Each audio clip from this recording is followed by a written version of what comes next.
This is We Burlesque. This is Milo Pony.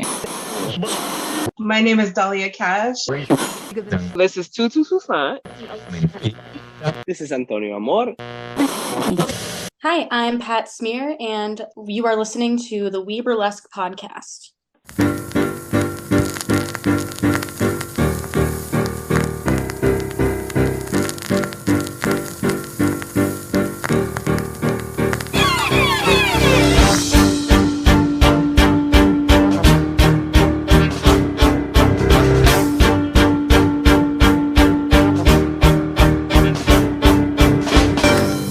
Sounds good. This is We Burlesque, the podcast, and I'm your host, Viktor Devonne, and through the miracle of fiber optics, I get to talk to fabulous people in nightlife and burlesque, and today is no exception. I have a new friend that I'm excited to introduce to many of you. I have Harlem Nyte. Hello, hello. Hi. What's going on, everybody? It's very nice to, me. yes, it's very nice to make your acquaintance. We were followers on the Instagrams, and then we finally met this past Ohio Burlesque Festival. Got to share a dressing room and a stage. Killed it. You did lovely. Thank you. I appreciate it. How'd that feel? There was such an adrenaline rush that honestly, I can't even tell you. I know it went well. I remember being clapped for. I remember hoops and hollers. But there was such a strong adrenaline surge through my body that like I can't even remember the routine off the top of my head. But I definitely like left the festival feeling really good about myself and was really just inspired by what I saw to keep going. Yeah. This was your first festival? Very first festival. I think Ohio is an excellent very first festival. It's one that I keep returning to. So it's not like I'm saying just do it and quit it. But I think because it can, I don't think it'll ruin you for other festivals, but it will certainly raise the bar in terms of what is expected by the diversity of the cast.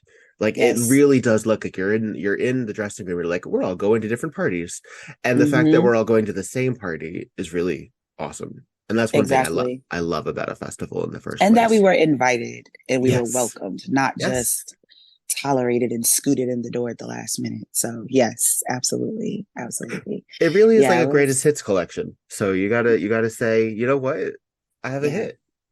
I think what got me like the most hype, if you will, is the fact that the headliners were actually attending the shows. Like for example, the night that I performed, Samson Knight was there, and they were in the audience like yelling "Go Harlem," and I was just like, oh, that's me.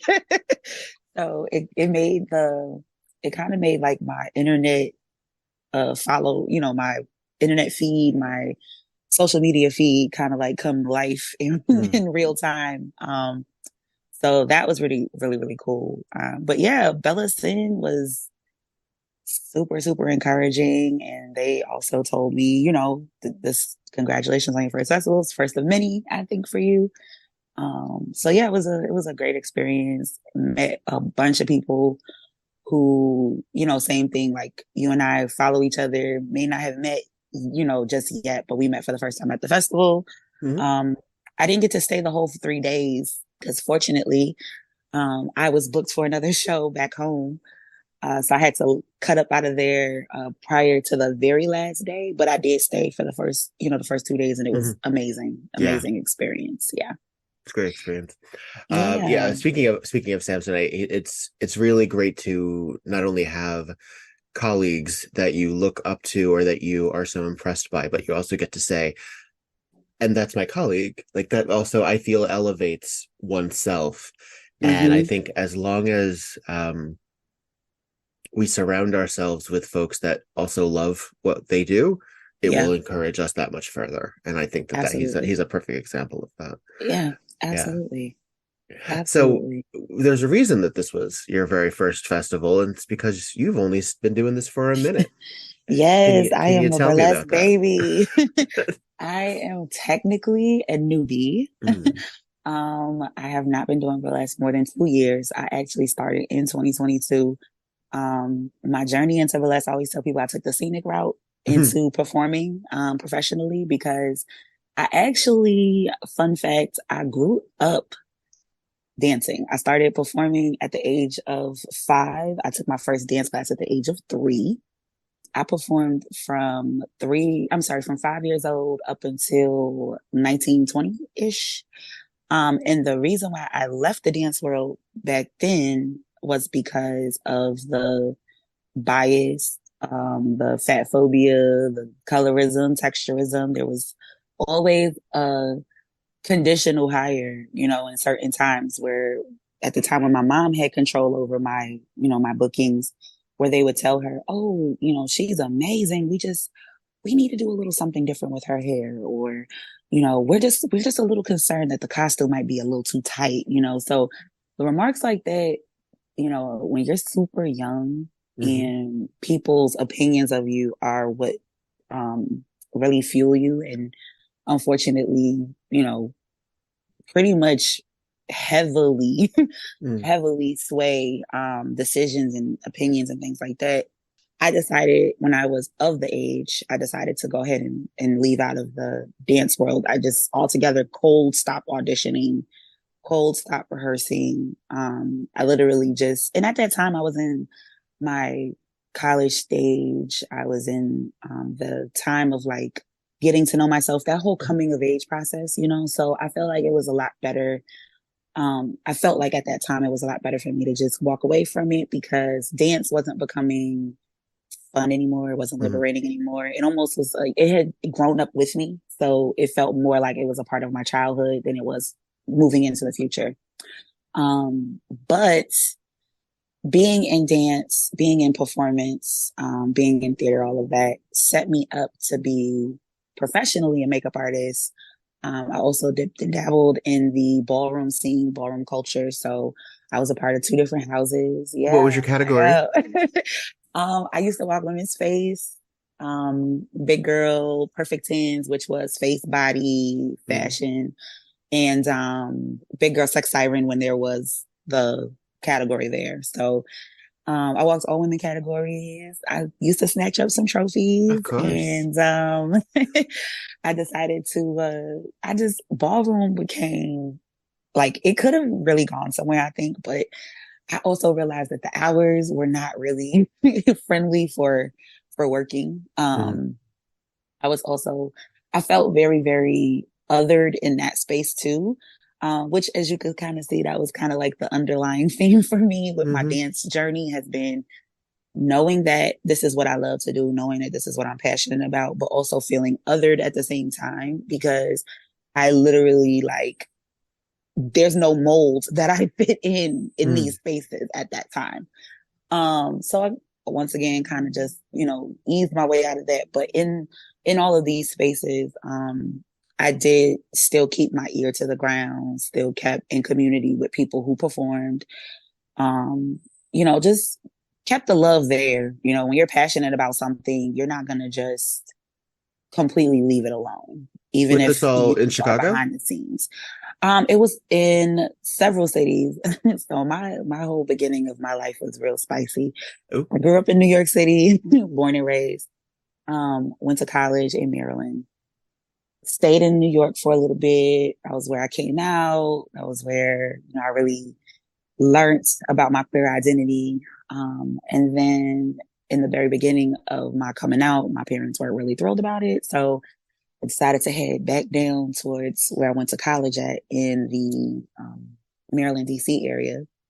And so I was in the Baltimore, D.C., that whole DMV scene for quite a bit. And then I somehow, some way moseyed my way into the Midwest. A lot of what got me to the Midwest was just, I think, just straight up burnout. I had my rebellion stage from 19 to 21, 22. And about age 23 or so, I was kind of sort of leaning on, whether or not I should come to Chicago. And then by 25, I was like, this is where, yeah. So I've been out in Chicago since age 25 permanently. Okay. And I did briefly try to see about living in the South. I considered living in Texas, but I think of all the regions that I like stayed long term to consider, okay, can I see myself building a life out here? Mm. Chicago was the only city that made sense based on where I stand morally, where I connect with culture, and of course, like having family, because my mom is out here too. So obviously, the relationship regarding queer identity and possibly other things, has that mended, or is this still a learning Oh, curve? fabulous. Excellent. Fabulous. My mom is an ally. My dad is an ally. Good. They both ask about pronouns. They're very inclusive when it comes to, those things. And my mom's so cute. She'll say, uh, things that, like just pretty much lean to just her passion for, just being there for me. And I think a lot of that had to deal with the fact that I I knew my parents weren't comfortable, but I also kind of didn't care. Mm-hmm. Like I cared, but it was just like, I'm not about to have a double life. Yeah. The same friends that I go out and run these streets with are the same friends I'm going to invite over to have, a meal and watch TV with, because they're good people. Like the only thing that you know about them is, their sexual preferences, Mm-hmm. which even then, like a lot of people who thought they were queer at that time when we were all coming up have discovered that, maybe they're not. You just, to me, it's just, you It's never fluid. know. Exactly. Gender and sexuality both are very fluid, and you just never know where someone's journey is going to take them. And you also never know where your stop on that journey, like whether it's going to be an impactful one or not. So I think just kind of my mom always uses the word fearless when she describes me. So I guess me being fearless of like their approval or, disapproval really just push them into a space where their level of acceptance and understanding at first was forced, and then it became, changed and welcomed. And now it's like, okay, mom, you gonna come with me to Pride? Sure. I don't care. I think parents can smell hesitation. So if you Mhm. just go in unapologetic, I think you don't give them any leeway. You have to Absolutely. let them know. Yeah. And then they got to see a lot of, young queer folks in just very natural, it shouldn't it shouldn't sound fascinating, but like people really do think that queer folks are just hedonistic, wake up every day ready to like party and bullshit. If only. And yeah. And I'm The just weight of like, a capitalism lot of keeps us us are down. so right. I'm just like, a lot of us are so literally tired. Like Yeah, no. Yeah, no. Well, yeah, that's but yeah. we want to be able to. That's why I think we kick up our heels so hard when it comes to Pride, or it comes to the moments that we can, because we spend every other instance being reminded that we're lesser than. Yeah, and that, to tie it back into, my burlesque journey, that Sure. is literally what held me away from just the stage in general for 15 years. I actually spent 15, close to 20. It'll be 20 years next year. I am definitely telling my age now. It'll be That's 20 quite right. years next year. And I love it. I love it here. Yeah, it'll be 20 years next year that I have been a professional makeup artist. Um, Part of what started my journey was having dancer friends, performer friends, who, me also included in that, have struggled with finding makeup of our complexion. And Mm-hmm. the science of skincare was really important to me, because Black people have a skin type that is very common, but also very kind of tricky, because, you just have to know how to take care of our skin in a particular way. We have our skin is a lot more sensitive than people realize when it comes to like products and things of that sort. So I spent all this time technically still in this space. I was just backstage whole time, backstage, like, sometimes in the back, mimicking the movements that people are doing, or hearing the music, and like me and the hairstylist and the wardrobe, person are on set dancing in the background, and everyone's like, damn, CJ, didn't know you had it like that. So Which by the way, if anyone ever hears CJ Iman, that is also Harlem Nyte. Because I did just say CJ, and I'm sure people were like, I thought she said her name was Harlem. We contain multitudes. Yes. But yeah, I stayed away from dance for a long time. And then when the opportunity to audition came, I did audition, but I kept stressing like, hey, I'm cool with being in the background. Mm-hmm. Hey, I'm cool with helping with, Glam Squad if you need it. And I can, I kept volunteering to do behind the scenes stuff. But it dawned on me, I'm just like, well, why would I audition for a role on this troupe that would require me to stand out? But I keep on falling into the background. So because you're giving them the ability to say, okay, well then we'll just give them that.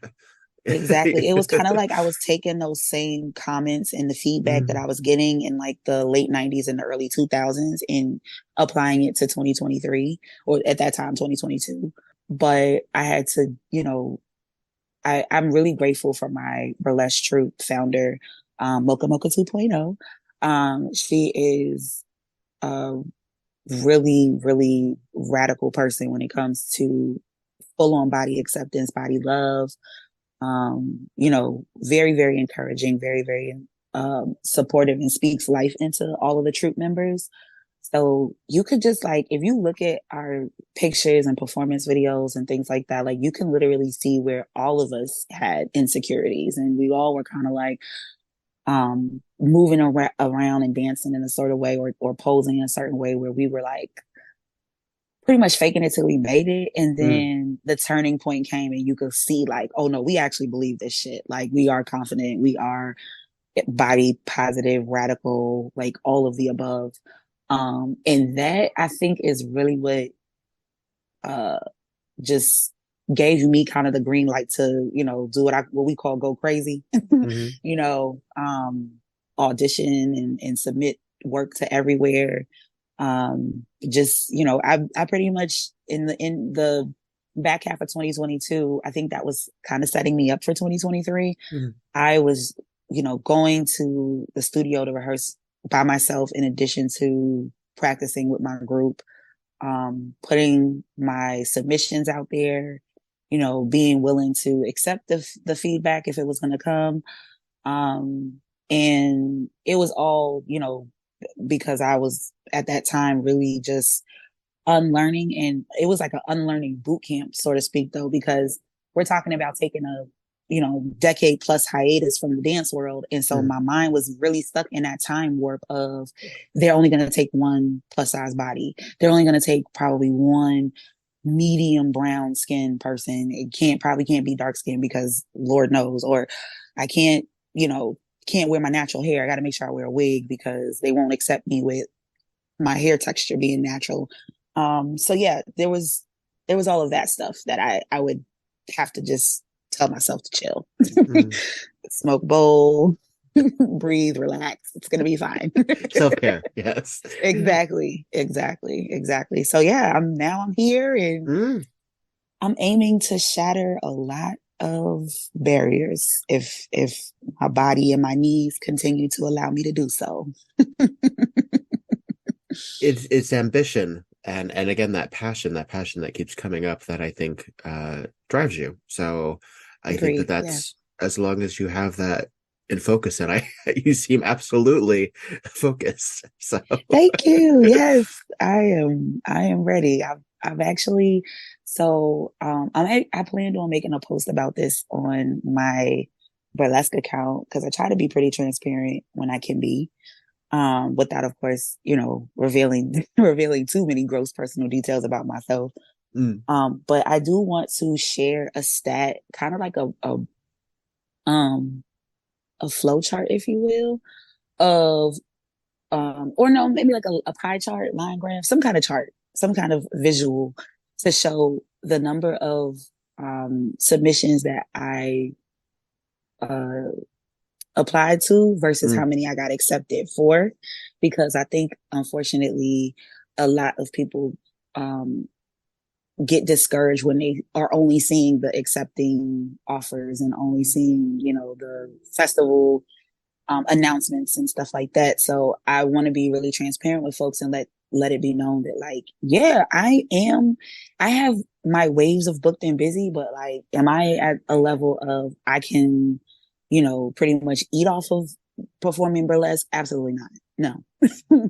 No, no, no. I would be hungry every day if that were the case.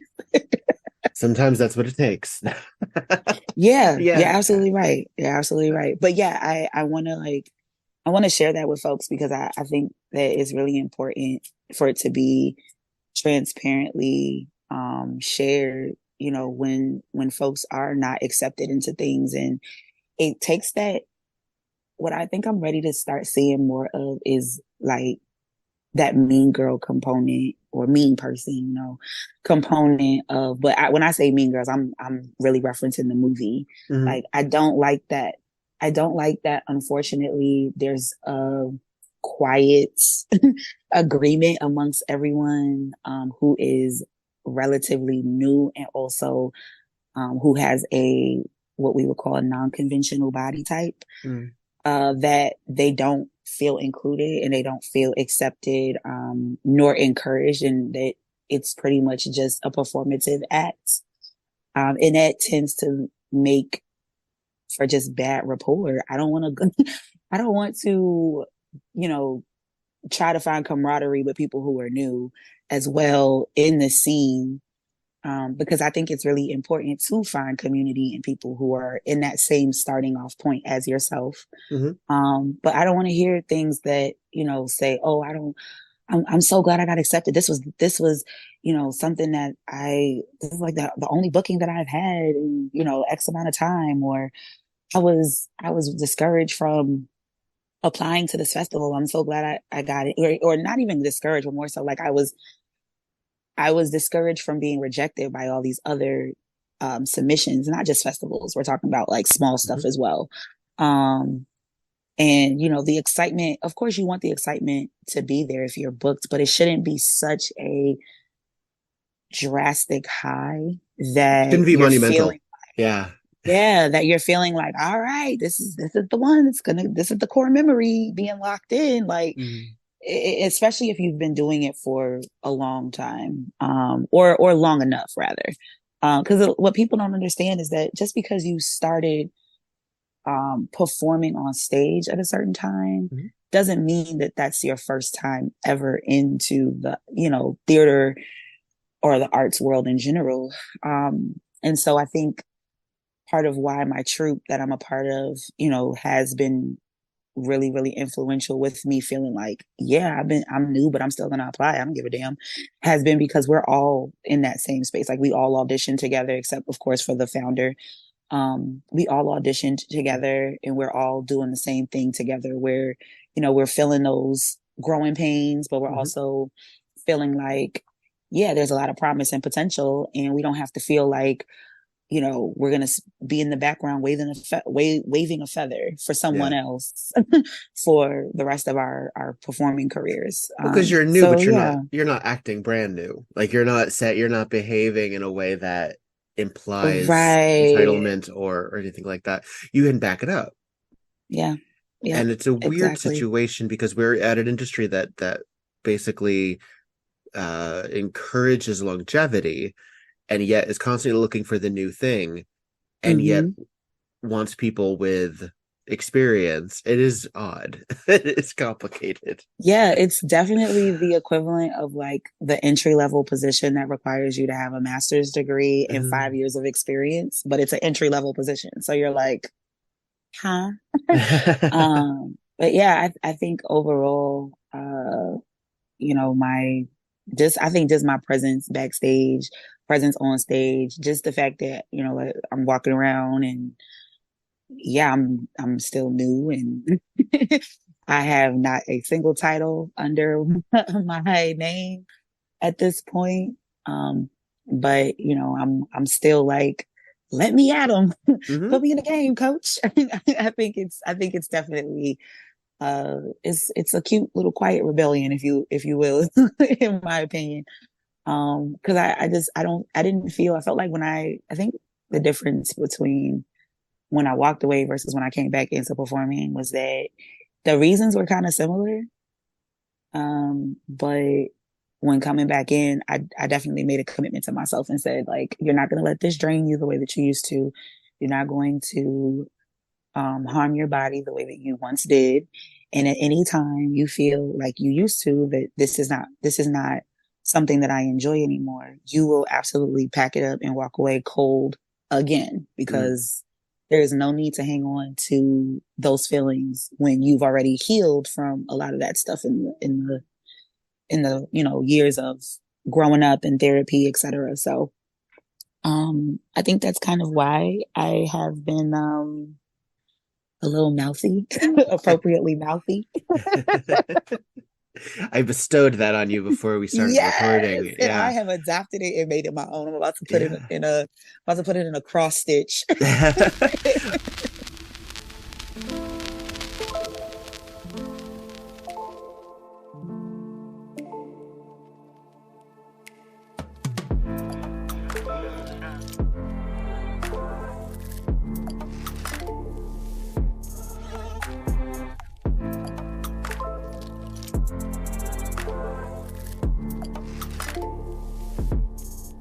Hey there, this is Viktor Devonne, and I don't actually want to talk to you about Green Chef. I don't really want to talk about mattresses or Squarespace or even BetterHelp, and I'm sure they're all great, but I would really prefer not to tack on ads for these and other companies in the middle of Season 7, WeBurlesque podcast episodes, or any of the other series that appear on the network.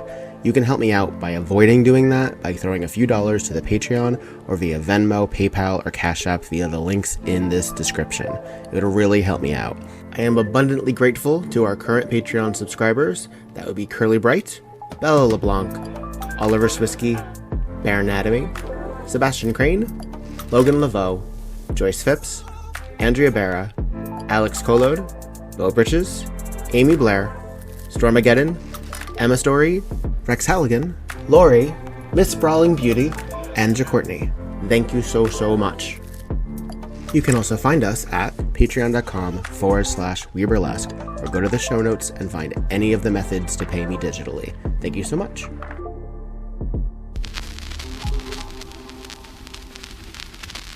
I always view it as since this is such a ground level art form, and it is an art form, but it also is entertainment. So we have a responsibility to an audience as well. It's not just a responsibility to ourselves as artists. Yes, because I think an artist, it's a complicated medium, but more often than not, it's self-expression. You want to be able to share that and it be acknowledged, and not all art is good inherently. But entertainment, absolutely not all entertainment is good. And I think as a responsibility to the audience, you have a responsibility to make them want to be there, to make them feel encouraged to be there, to see themselves, to identify, and even if they don't say, this is also my story, for them to say, thank you for packaging your story in a way that I am appreciating. Yes, I totally strive to do that when I step on stage, even when if it's just like a fun, it's not so heavy piece. I do have some head spacey pieces that I've performed before. We do that. It's catharsis. Absolutely, yeah. I just I'm actually developing it a little bit more. It's a great piece, but I think I want to like make the costume a little bit more grand. But I have a piece that is literally telling the story of how I fought through depression and emerged out of, a really foggy and heavy time in my life. And I performed it at the beginning of this month at a really, really big show here in Chicago. And people after the show were coming up to me and were telling me that they were on the verge of tears. Some people actually did cry.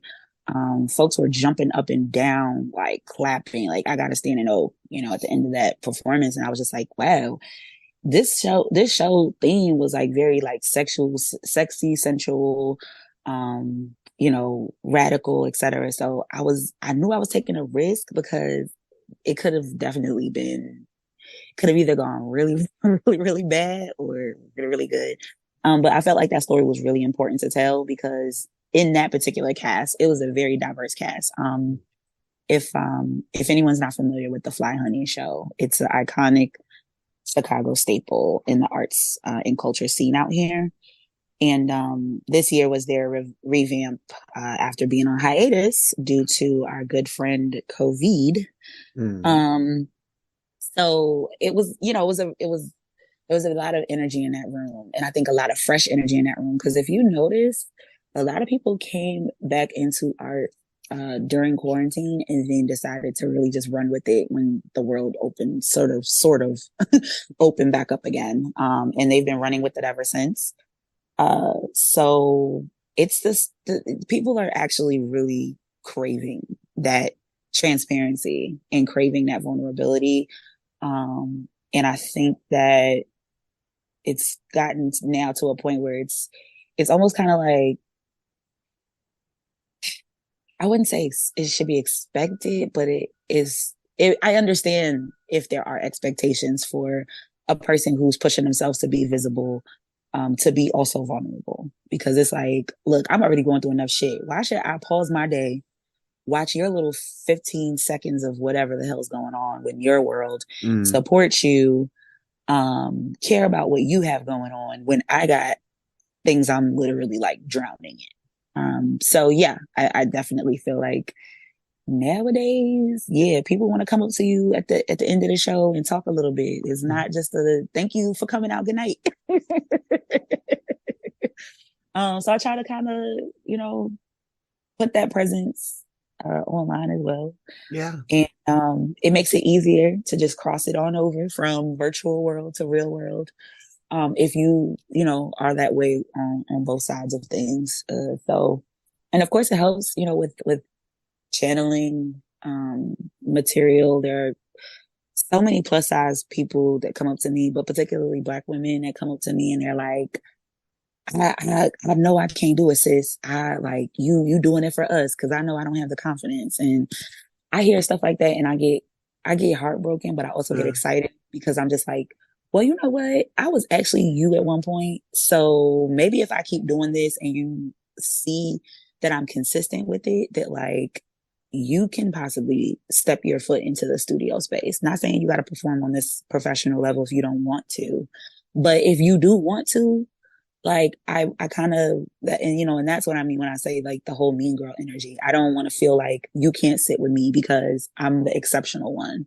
You know, I'm still very much battling insecurities. I'm still battling clothing that doesn't fit correctly. Like I never was a costume designer, but I had to become one, because finding something that's going to cover me properly and make me feel good, and, you know, also not get me arrested in certain states. Well, it's still a fresh concept of displaying our bodies on our own terms. And I know that I would assume, particularly as a Black performer, that is also going to be a very specific requirement of feeling authentic and doing it on your own terms, because we're frankly not that far along from like the human menagerie era, when yes, there were Black bodies that were presented, but they were not presented as desirable or as aspirational or anything that or normal even. And it seemed like you had to leave the States in order to be even like getting a foot in the door to be considered.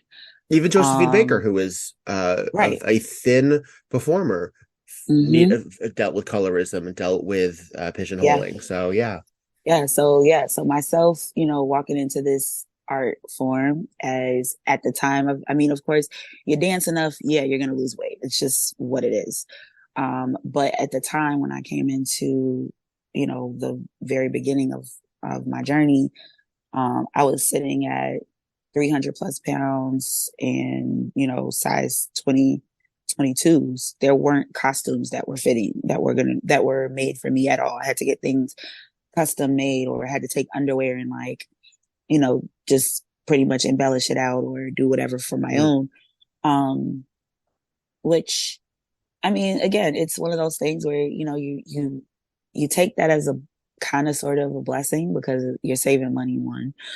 Two, you are learning more about your body and what you like and what type of silhouettes you want to create for yourself with your costumes and all of those things. But also the problem though across the board is the ability to choose this. If it was something that I wanted to do or, chose to walk into, that's a different story. But being forced to do it because there's no options for me is a whole other thing. And I do not have the type of money that affords me to just have someone create things for me and custom, everything out. I had to literally piece together things, 1 month at a time sometimes because I wanted a full, complete costume. I didn't want to step on stage with something that looked like I just threw it together half-assed, So yeah, it was definitely, or should I say it still continues to be, because I'm sitting here saying it like it's not still difficult. I think just right now I'm so like I am really more well, first of all, my skin is definitely thicker, I think. But in addition to the fact that my skin is a little thicker, I just am really, really happy with myself and the consistency that I have and the ability to connect with an audience, and just all of those things outweigh the frustrations that I deal with. So I'm just like, is it annoying? Yeah. Is it unfair? Absolutely. Does it need to be spoken on? Oh, for sure. But is it going to stop me? No. So that's kind of why I keep talking about it in almost like a past tense, as if it's not that way anymore. Because quite honestly, if I have it my way, I'm determined to like see casts of, 50-50, 60-40, and of the group of folks who are Black and brown, there's at least 2 to 3 more plus size bodies on that cast. Like I want to see that happening. And now that, there are people who, because I actually made a post about this on Instagram, and shockingly, almost like 500 people engaged with the post. It was like the top performing post of September for me. And it wasn't any pictures, it wasn't any videos. It was literally me just typing out my thoughts and taking a screenshot of it. Because I was really bothered by the lack of diversity that I saw. I'll be honest, what triggered it was seeing a cast of, was supposed to be a plus size body acceptance, show. And there wasn't anyone Black on the cast, that was unambiguous. You know what I mean? I knew personally 1 or 2 people on the cast who are biracial, but they're very white passing. So you don't know when I say unambiguous, people who have obvious Black features. Like when you look at me, there is no question in your head. So, I didn't see that. And then I saw that the person who was an unambiguously Black performer was co-hosting, wasn't headlining. And I'm just like, that bothers me because this body acceptance movement, in all of its early years and where it's grown digitally, was 100% started by Black femmes, and to see us 100% just like shut out. It wasn't even like I don't recall seeing any like some, act submission requests or anything like that. So I'm gonna assume that the cast was hand selected.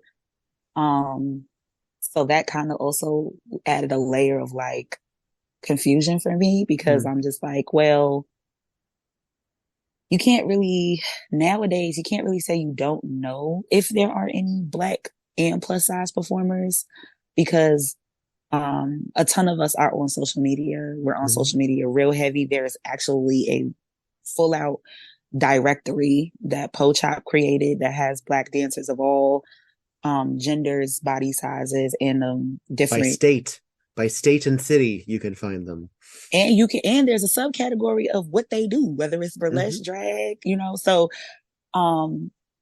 seeing that bothered me, because I was like, okay, Black people are notorious for doing the work and making it like super easy to unlearn and relearn and do better. There's just so many different places where you can find resources to, just do better. And so to not see that, it definitely I just couldn't. I was cool with making good trouble, like the late great John Lewis said. So I definitely decided to just go ahead and make my concerns known. And it, I didn't expect it to to hit the way it did. It clearly stuck with folks and resonated with a whole lot because it got reposted a bunch of times. And some folks even DM me saying thank you for saying something because honestly I'm getting kind of tired. And I think what's bothersome about the whole topic is that this is not a new one at all. But the solutions are new. There are so many ways that you can make sure that your cast is diverse, and you can make sure that you're being anti-racist and not because unfortunately racism, white supremacy are cousins. And unfortunately, even if you are a kind person and the best of intended, and of heart, you can still do things and make decisions that uphold these structures that were created. Whether it's something that you're doing intentionally or not is not what's being discussed. But what's being brought up is it's happening. Let's not do it anymore because we're trying to create change. So that's why, honestly, I'll never, unless there's just blatant behavior that's like, oh no, babe, you need to go sit down in the corner and read a couple of books. I'll never take those types of things as a personal attack or, something that this is specifically, we are excluding Harlem Nyte because we can't be bothered. Like I don't think it's that, but I do think that, it gets really, really complicated when you talk about a particular aesthetic of Black women. We have been, it's crazy when you think about the tropes that we've had put on us. We're either someone's mammy, we're the super sexual Jezebel, we are the angry, fist in the air, going to all the protests, and or we're the respectable, I listen to hip hop and I dress, from head to toe with graphic t-shirts, and I just respect my womanhood because I'm dressed in baggy attire. Like it's terrible. It's terrible. And truth be told is we're actually a little bit of all that shit at the same time. I'm very much Megan Thee Stallion, and I'm very much Queen Latifah, and I'm very much certain components of Erykah Badu, not all of them. My community knows what I'm talking about. But I'm a very multifaceted Black woman, and when I step on stage, before I even step on stage, quite honestly, I want to be seen and heard and treated as such. And I do think that it is important in burlesque as well. It really is, because if this is an art form that is, it was an act of rebellion in the first place. Burlesque started in a rebellious way. What other demographic of people know all about rebellion up in this country? You know what I'm saying? Besides us, so I do think that, just the sentiments of Black women rather, being tired of being tired because we have to work twice as hard. We have to practice twice as long, I think all of that just kind of is starting to come to a head, and that pimple is ready to pop real soon. If that weren't the case, you wouldn't keep seeing these specific niche shows. There are shows that are being created for, indigenous folks and shows that celebrate Latinx history, Latinx heritage, and, you know, AAPI. Like, there's so many subcategories of folks who fall into different ethnic groups. You know, of course, everybody knows about Jeezy's Juke Joint. Come on now. You know what I mean? The iconic Black show. If those things weren't important to people, those shows wouldn't keep popping up. Yeah. And if they weren't necessary, they wouldn't keep popping up. Yeah. That as well. And it sucks that you don't feel encouraged to apply to like those big band, live band with the glitz and the glitz. I'll be honest with you, even as seasoned as I feel like I'm becoming, I still am not comfortable with applying to those types of performances, because I know the type of crowds that go to those are the crowds that, you know, they expect to see thin, very, very, very white, very certain type of performance moves, and, you know, they expect costumes to look a certain way, et cetera, and so forth. And though I feel like, yeah, I have all of, you know, the basic needs to submit to a big band review or, you know, a venue that's like downtown. I do still feel like, because I don't like my body type and my skin complexion and my hair texture, like, I think because of those things, I would not be considered to even, you know, have my act looked at. And I struggle with that only because, and I don't want to suggest that you're incorrect, because I don't believe you are incorrect, but I also want producers to recognize that they can adjust the perspective and the anticipation of their audiences, and they can trust their audiences to be accepting of that. The audience will usually just accept what you put in front of them. And that's not because they're not discerning. It's not because they're not smart. It's because that they are discerning, and because they are smart, and they are seeing things that either they didn't expect or that they maybe do expect. You don't know. So the problem I'm what I'm sensing from your perspective on that is that people are encouraging you to think that, and that's what's frustrating, because the calls are coming from inside the house. Exactly. Yeah. The audience isn't booking that show. Yeah. Yeah. It's the producer. Yeah, you're absolutely right. And there are fat people in that audience. There are people of color in that audience that deserve to see folks too. So yeah, and that's, you actually broke it down even better than I, you know, could have tried to, because it's not that I don't think I belong there. It's not that I don't think that I should be considered. But what it is if I am used to the no, I'm not going to continue to go and walk head on into it. I'd rather go where I'm celebrated and not tolerated. So that is kind of where that thought process is for me.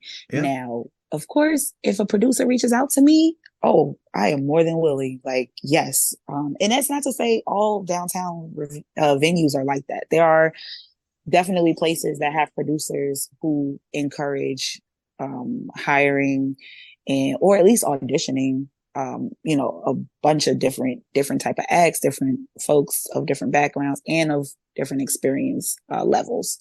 So it's not, you know, I don't feel like it's all of everyone is doing, but what tends to happen though is that, you know, that whole one bad apple thing, it's loud enough, it's smelly enough, it's annoying enough to spoil everything else. So yeah, overall, I mean, I do feel like I know certain things are going to take time, simply because you don't know everything that's going on behind the scenes with production. But I will say, that the fact that there's so much writing on the wall about this and so many resources that can be gained and there's access to really do the heavy lifting, you know, with this particular thing, I do think that it's gonna start to be time where it's like, okay, you know what? I'm no longer doing much of this whole benefit of the doubt thing. Like it's really high time to just make the changes and do the work, because it's how much talking are you going to do? You know what I mean? You can talk in circles about this topic, but essentially you have to just put up or shut the hell up, you know? So. Well, where have you felt celebrated? Let's bring this to again the sense of success. Who has been your biggest cheerleader?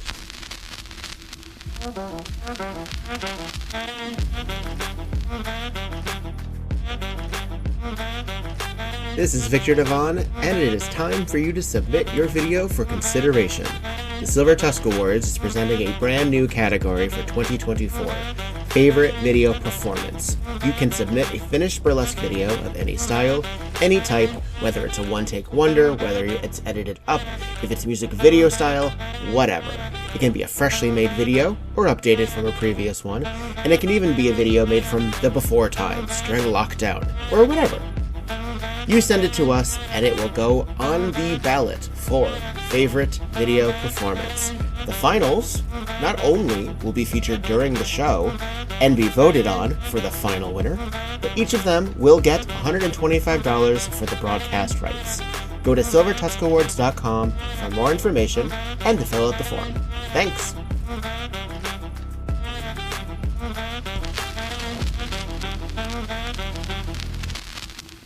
Who has been your biggest cheerleaders? Well, of course, my troupe, Body Confidence for Queens. Like I said, my troupe founder, Mocha Mocha 2.0, was the person who was like, believe in yourself. Like, we are eliminating the word can't from this rehearsal space. So that's definitely someone that has, really played a really important role in where I find myself. Producers like Shimmy LaRue here in Chicago. Shimmy has booked me for some really, really dope gigs. You know, I remember going to the Juneteenth jump off, and I met the entire cast because Mocha was on the cast, and then invited me and a couple of other members of our troupe to come and, you know, meet and talk and eat and etc. So I met Android Allure, and you know, like I said, Samson Knight I had met originally there, and then by the time we got to Ohio, that was like our second time interacting. So yeah, I've been celebrated in really, really important to me spaces, you know, and I think that is what has kept me going. I've also performed on an international level. At this point, I've performed in Victoria, Canada. What was that experience like? Oh, it was very interesting. Performance-wise, it was great. I had a great time. The cast was amazing. I did experience some blatant racism there, and it was a hard pill to swallow, but I had to remember, like, this is the reality of being an international traveler. And so, you know, I had to kind of move through that, of like not letting that be like the sore spot on such a big experience. But that definitely boosted my confidence level when it came to touching the stage. I felt like I don't know any of these people. They don't know me. The only way they've seen me is via the clips that I've posted on social media. And so the crowd reacted, you know, really, really well. So that was great. And yeah, that I was absolutely celebrated there.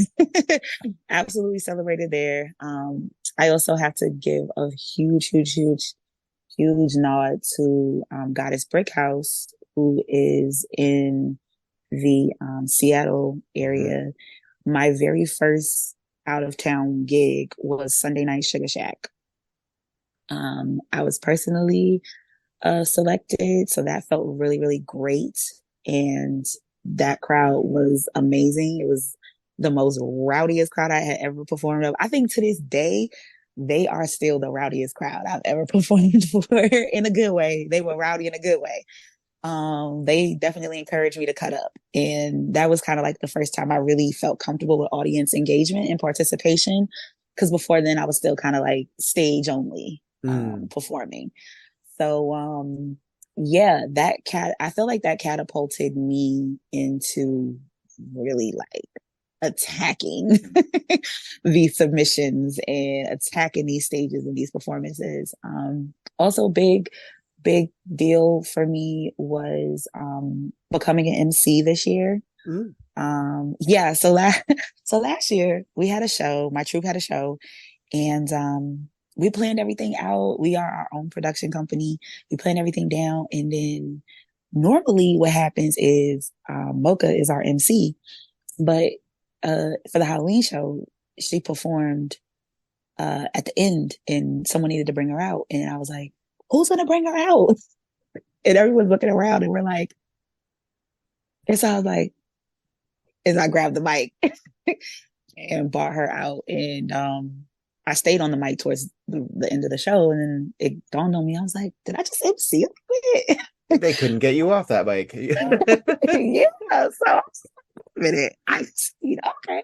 So yeah, that like those are what we just talked about is literally like only probably a small bullet point of the bigger picture. The bigger picture is burlesque has really been monumental for me. It got me out of a really deep depression spell. I do still live with depression. I tell people even when I'm smiling, happy, and I have great days, I still live with depression. But I can say for sure that since I've consistently been performing, that the days that have been bad have been way few and far in between than the days that have been either manageable or good, So burlesque has really, really opened that part of my life up for me, and the healing component of things, where I didn't realize that I needed dance as therapy too. Because sitting in the office or sitting on a Zoom call talking to someone twice a week is important, but like I wasn't releasing anything out of my physical body. I was talking a lot of the feelings out, but to dance them out is a whole different thing, and sometimes I get into the studio and I'm not even doing burlesque. I'm literally just moving to music. But it wasn't through anything other than burlesque that opportunity was even afforded to me to get access to studio time. I teach and teaching dance was something that I always had wanted to do, but I felt discouraged from even trying because I felt like, well, if they're not accepting me to perform, I know they're probably not going to accept me to teach. Well, what is your area of discipline? What type of dance are you focusing on? So I got hired to teach at a dance school on Saturday mornings. I'm teaching little ones from age 3 to 5, little ballet, so cute, and like free flowing movement / ballet. Like I'm teaching them the basics, but for the most part, I put the music on and let them twirl on their tippy toes for like 20 minutes. And so I think that was really important because I wanted these little ones to see they have a plus size Black teacher teaching them ballet, not just what the quote unquote expectation was, or is rather. And for adult classes, my you can basically say sensual movement. Okay. Like there are heels elements, there's jazz elements. Of course, I teach burlesque style movement as well. But I don't like to categorize myself into one niche performing style when it comes to teaching. I do like to be adaptable. And I think that's also part of what makes me unique. I am a very adaptable dancer. I do know how to switch between hip hop dancing, street style, house music here in Chicago is a big deal. So, freestyle and flow and things like that are big components of the dance scene out here. And then, I can slow it down. I have a really, really strong connection now. It didn't at first, but I developed a really, really strong connection to the idea of slow burn. And I use a lot of dance technique and control. People think slow burn is like so easy, but actually it's not. You have to make moving in a certain way look super graceful because you're slowing down so much that an audience can see those technical things that you're doing. It's intimate. Very much so. Yes. Very much so. So yeah, I like to consider myself a little dancer variety pack. You're gonna get a little bit of this and a little bit of that, but it's all gonna be tasty. And yeah, burlesque was definitely the gateway into that. My overall health, of course, has improved because I'm stretching every day. I have no choice now. If I don't stretch, my body lets me know that I didn't. So I stretch every day, and I feel like I'm in shape more now in these recent years than I was, prior to becoming a mom. So overall, I have a lot of positive and fulfilling, amazing experiences in this art form, and I'm definitely here for a long time. I was motivated by what I posted on Instagram to think about production. So I'm going to be getting some mentoring. I'm not dropping any details about it or anything like that just yet. It will be coming, but not right now. But I am stepping into being mentored in how to properly produce a show, because I do not want to and that's just how I am in general. I don't feel comfortable just like throwing myself into anything unprepared, as best as possible. Because being prepared helps you handle the unexpected, So, but I'm motivated to produce shows that center Black plus size bodies. So just know that when I when I drop that info, you were the first to hear that officially. And I'd like to also state to any white producers out there that simply because there are producers as enterprising as Harlem and Shimmy and other people that are creating these spaces does not mean that you do not also include them in your shows. Yeah. We like tips too. It's real nice. But no, I think honestly, I just think that we need to, in general, we really just need to, as a burlesque community, not necessarily break everything down, destroy. Nobody's saying that, but it is time to like shift with the demands and the needs, and the requests of, like you said, the audience and the performers. And you're right, the audience is really what matters, because we can dance for each other all we want. And we do. Exactly. But it's the audience that's gonna, keep us doing what we do and be able to afford things that we need to do it.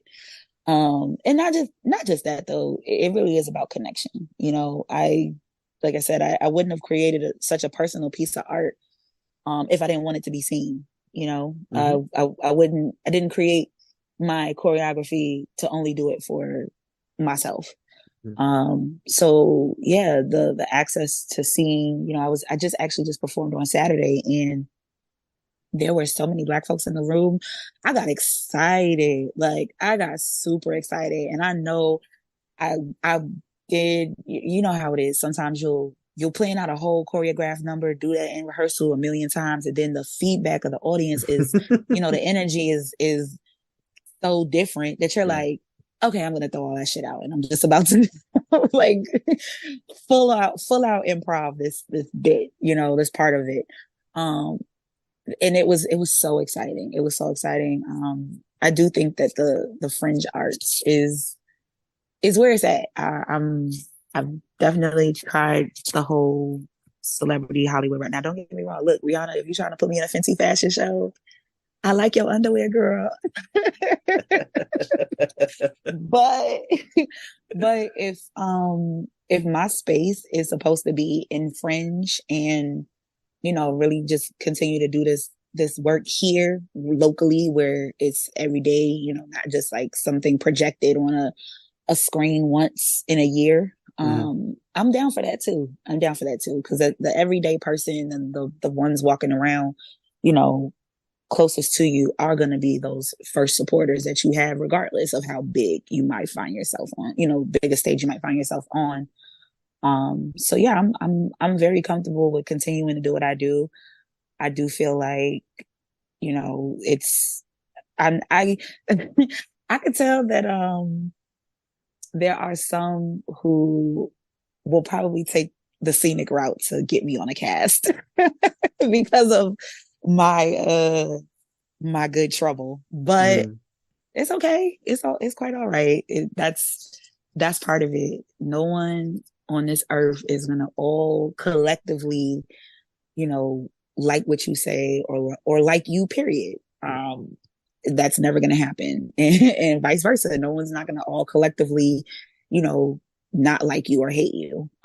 So just kind of having that understanding is the motivator, like for me at this point. So and if they're not going to, you might as well just do it as authentically and as mouthy as you want. Yeah, and just, you know, continue to speak to the audience that is listening, you know, because there's obviously, like I said, if I'm making a post about my observation and a good 1/3 of the amount of followers that I have on my social media account has said, yes, here, I agree, clap, clap for that comment. That means there's probably another good chunk of that audience that is either in agreement or kind of sort of have been feeling that same way, but for whatever reason may not have felt ready to openly speak on it. So it's exhausting to expect everyone who is disenfranchised to be their own advocate. That's just that's, I mean, also again, I think there's an expectation, particularly from the body positive movement or community or however, which is then industrialized, to be constantly on.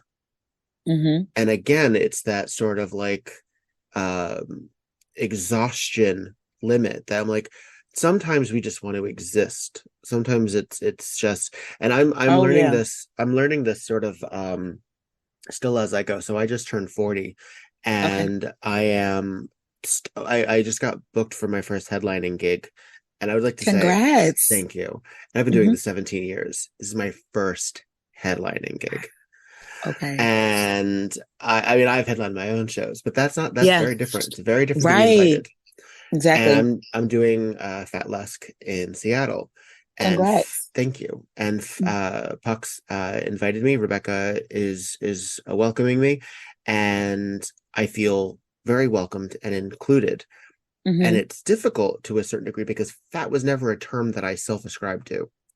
So I was never like fat and unapologetic and this is just what it is. And I have very close friends. Lillian Bustle is a perfect example where it's just sort of, it's just a reality. It's not even like it's unapologetic. It's just a reality. And therefore it becomes unapologetic to the masses. Right. Exactly. Because we dare to still be present. And I get the whole point of calling it WEBURLESQUE, and I get the whole point of what it's for, because it really just cuts to it. It just cuts to it. But there was a certain moment, I have to admit, where I was like, okay, all right, I'm being invited, I'm being designated as this, welcomed, but designated in this as part of my criteria. And I had to say, well, at least I'm getting the work for it as opposed to not getting the booking. But it took a second. It took a second. And it's again, I've always been body positive in my production and in my advocacy.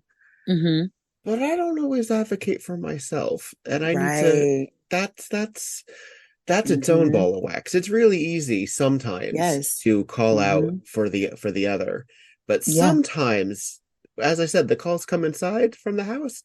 This house sometimes doesn't like accepting the charges. Like, I don't always like doing it. Yeah. So I understand. I totally understand that. Because I'm never comfortable being tokenized. I'm never comfortable being put in as the person that checks the diversity boxes. So yeah, I definitely 100% stamp my agreement with that. But also at the same time, I'm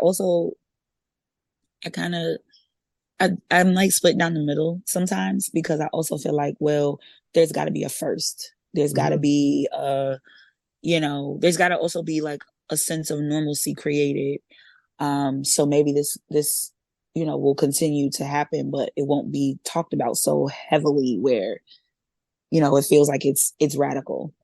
Well, there's something sometimes saying, oh, and they are the first person to do this, I think is a wake-up call to the mainstream, because they're like, really, the first in 2023? Right. And sometimes I think that's a useful mechanic to say, oh, by the way, just now the first. Yeah. Like, guess what? You all have been going for quite a bit of time, leaving this group of people out. Are you surprised? Like, yeah, it's what a dancey dance it really is. You know what I mean? Literally and figuratively, what a dancey dance it is. But I will say, yeah, I've also just thinking about the celebrations. I remember I actually did an audition. It was an audition, but it was also like a performance at the same time for out here in Chicago, Untitled Supper Club. And I remember that night I met for the very first time Miss Bila Rose, and she spoke so much life into me because during my performance, for some reason my music cut off, like dead cut off. It wasn't a taper down. It was just like da da da da stop cold. So I had to like continue the last like couple seconds of my performance a cappella, and I was just literally like dancing to the claps and the cheers of the crowd. And when we were done with performing and everything, she came up to me and she was just like, I just want to tell you that you have the gift of musicality and it is strong. Like, take that and run with it. You are like, you have an incredible ear for timing and when to take off certain things and how to hit certain beats. Like, she's like, I'm super impressed by that and super impressed by you. So, there are people in this community who know that they are accepted and that they are looked at, as a staple, who turn to people like me and say, oh no, baby, you got the juice. Come on. Like, come sit at this table with us and celebrate. And so there's definitely people out here who are looking to diversify as well and are looking to not just do it because it looks good or do it because, you want to make sure there's no smoke coming in your direction. But who genuinely like want to see people who otherwise would have probably reconsidered whether or not they'd be, like it. That right there really, really got to me when a friend of mine was saying, like, there's places that I don't even want to put my application in because I know that they don't accept people that look like me, and that really got me because that's a like personal friend of mine. You know what I mean? Who we both started our burlesque journeys at the same time. So hearing that really, really made me, sit there and say, like, maybe it's time not to, be so quiet anymore about it. And, you don't have to necessarily get on here every day like gangbusters, but, maybe call some of this out a little bit every now and again. And so, yeah, I feel like I do feel like I have a lot of work to do, both for myself, but also for community. And that's probably what you're seeing when you say, like, you're seeing the passion and the ambition. It's also because it's like, I got work to do for my folks. I got work to do for me. Like, we trying to shake this table real hard. So that's probably what you're seeing. And I hope that doesn't die out anytime soon for me, because burnout, it can be real. But I do appreciate the fact that I have these fires lit under me, so to speak, to step out here and say, well, what about my people? What about my girls? What about my boys? What about my theys? What about my them? Like, what's up with us? What? We'll be too fat to be sexy? Are you crazy? Well, I love find that you I people. find you enchanting, and I look Thank only I you. expect nothing but the very best Thank from you. you. So if there's any Thank way that I you. can assist in avoiding that burnout with lighting some flame of my own, Yes, please this is lean. actually a great start, I think, because I actually, you actually said that to me at Ohio as well, and Mm. I took that with me because I know that you are someone who is known and respected, and just well known, for what you stand for. The silver the Silver Tusk Awards are so dope. And that's where I actually first found out who you were, because I was Yeah. like, what is Silver Tusk? And Yeah. my name's tagged in this picture. What's going on? And it is me, but what's It's a going on? surprise. Yeah, Yeah. exactly. So yeah, I feel like I felt like when you said that to me, I was like, you're not just saying this because it's the nice thing to say. I felt like you were No, I'm not that actually. nice. No. No, yeah, yeah. I want everyone to have a good time, but I don't necessarily think that everyone is has the right momentum, Yeah. has all of the components, Mm-hmm. and I see all the components in you. Thank you. Thank you. That really makes my little burlesque glittery heart full to hear. So I do appreciate it. And I'm really grateful that platforms like this exist in the first place. Because it's here now. It's on the record. Absolutely. People Folks, can go write in, back and tell everybody what reference you it. think. Okay, you can go back and reference this conversation if you're trying to see what's up. It can be cited in MLA format now. Yeah, absolutely. Another person, I'm just thinking about all of the times that I'm like I've had positive interactions. Another person that sticks out for me is Gigi Holiday. Oh, Um, I kittened so the same weekend of the Juneteenth jump off, they did Shimmy's house party. So I kittened for Shimmy LaRue, Goddess Egypt Black Nile, Switch the Boy, and Gigi Holiday. And Gigi, was one of the people too. They all spoke like, oh my God. Oh, and Zadra Tonic. They all gave me incredible advice and spoke life into me. But Gigi definitely pulled me aside and shared some really, really important words and told me like, oh yeah, girl, you got it. Like, if you didn't have it, I wouldn't be telling you that. So yeah, it's been feeling really good to be affirmed by people who look like me and don't look like me. That I am on the right track, because that definitely is telling something. If I can connect with folks across, different intersections, that's the work. That is the work to me. And that means that the work that I'm doing is sticking. So yeah, I'm over the moon about being on this podcast, talking to you. And yeah, I do feel like 2023, the end of this is about to be like super hectic and busy, but I love it because it's, I think, setting me up again for 2024. Like I'm kind of noticing a trend here.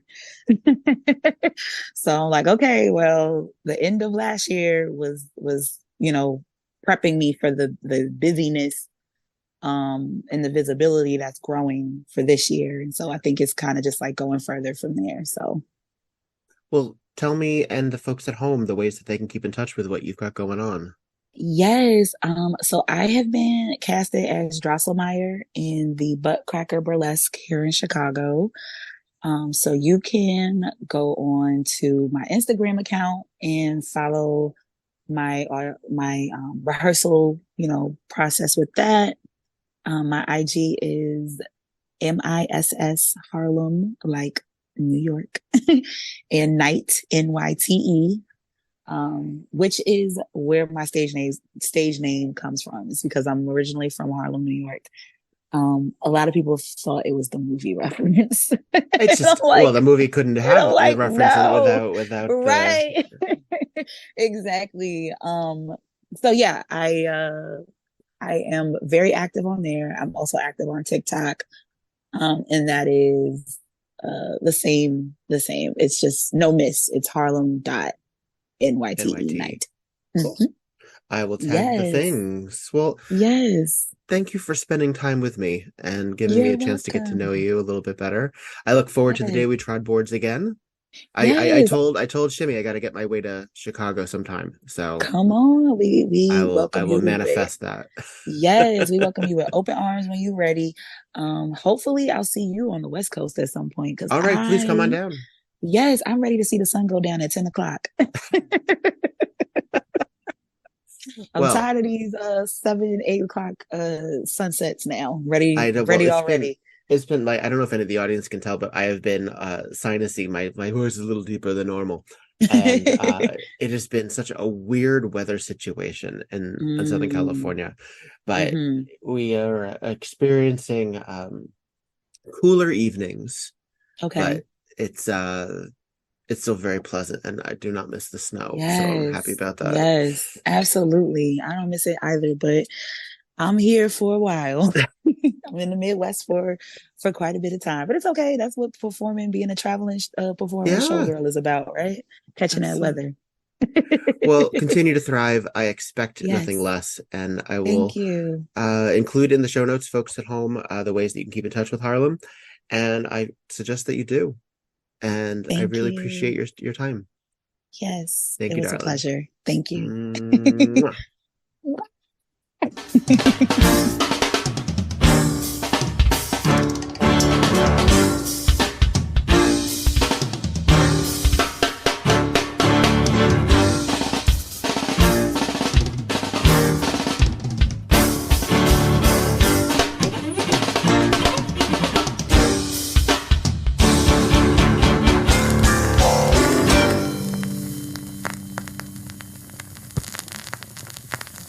We Burlesque the Podcast, created, developed, and edited by Viktor Devonne.